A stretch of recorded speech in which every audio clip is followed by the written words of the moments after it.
This may seem kind of like a silly example, but you know, years ago, when the phone rang,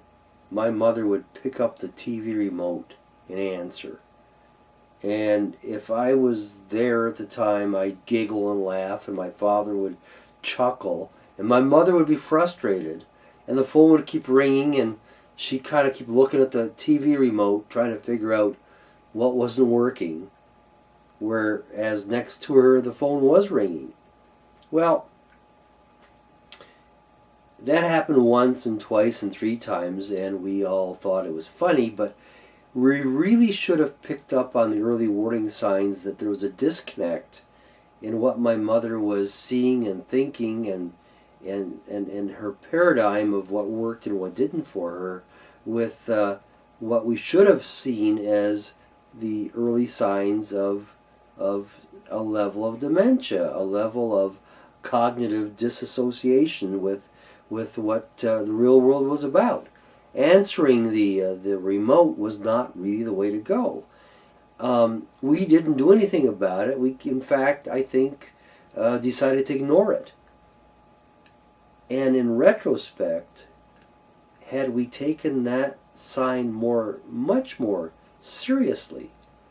along with the signs of the burned pots and pans that were hidden under the sink, or the spoiled milk and the bad food in the fridge, we probably would have had a much earlier understanding and ability to intercede in my mother's lapse toward some level of dementia that in fact turned out to be Alzheimer's. So we chose to make light of the situation and deny it, whereas we should have really learned to just deal with it. And to me, that's another lesson in the course of elder care, in the course of caring for our parents. There, most of the time, are warning signs that we just either don't see or don't want to see. And the challenge for us is to realize that the sooner we see signs of issues and problems in our aging parents, the sooner we can help in the process of finding ways to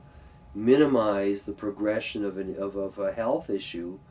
or at least find ways to deal with it in a reasonable manner and a timely manner.